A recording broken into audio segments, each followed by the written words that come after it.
Bonjour à tous, c'est Nicolas et nous allons voir aujourd'hui comment mettre un effet 3D sur une image dans Word 2013.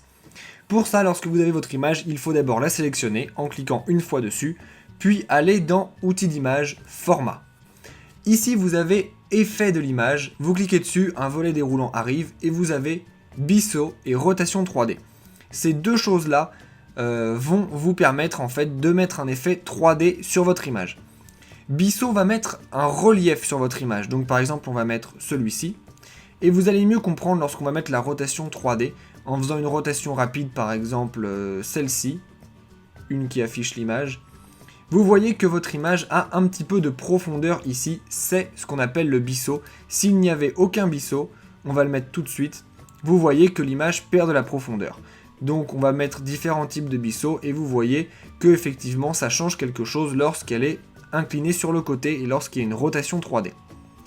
Alors si tous les modèles préconçus par Word qui sont ici ne vous conviennent pas, vous pouvez aller aussi dans Options de rotation 3D ou bien dans Options 3D. Lorsque vous faites ça, vous avez sur le côté ici un nouveau volet qui s'affiche. Dans ce volet qui s'affiche, vous avez Format 3D qui est ici, on va le fermer pour qu'on voit bien, et Rotation 3D. Ce sont les deux parties qui vont vous permettre de mettre un effet 3D sur votre image. La première, Format 3D, c'est pour le biseau. Alors on va prendre un biseau qui va être volontairement très haut pour que vous voyez bien sur l'image. Et là vous voyez que effectivement vous avez une image qui s'agrandit pas mal et qui prend du relief. On va aussi pouvoir augmenter un petit peu la profondeur du biseau. Et là, vous voyez que vraiment votre image prend en profondeur comme si elle était épaisse. On peut aussi changer le matériel. Vous voyez que ça change un petit peu les choses, mais pas beaucoup. Et enfin, le type d'éclairage qu'on peut changer également. Et l'angle d'éclairage aussi. Là, vous voyez que par contre, l'angle d'éclairage peut changer beaucoup. Et ça fait notamment changer pas mal... Enfin, l'éclairage, change pas mal en fonction du matériel que vous avez choisi. Par exemple, là, vous voyez qu'on a quelque chose qui réfléchit beaucoup la lumière. C'est parce qu'on a quelque chose en métal. Si on avait quelque chose d'une autre structure, comme du plastique, ça réfléchirait un petit peu moins la lumière. Ou même mat, là, ça ne réfléchit plus du tout la lumière. Une fois que vous avez paramétré votre format 3D, vous pouvez paramétrer votre rotation 3D.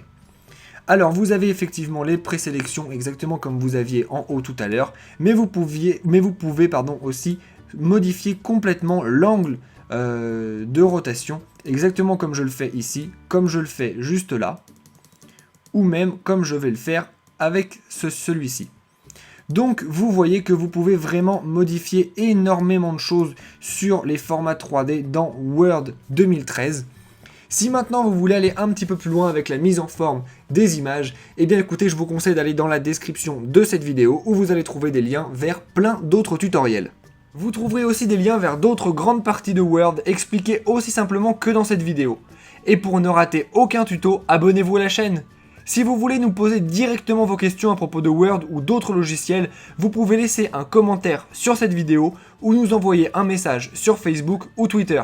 Enfin, si vous avez vu une erreur dans cette vidéo ou si ce que je vous ai montré ne fonctionne plus à cause d'une mise à jour ou autre, s'il vous plaît, dites-le nous dans les commentaires, cela nous permettra de pouvoir réactualiser la vidéo. Sur ce, je vous dis à bientôt et n'oubliez pas de vous abonner à la chaîne et de laisser un pouce bleu si ça vous a aidé. Au revoir!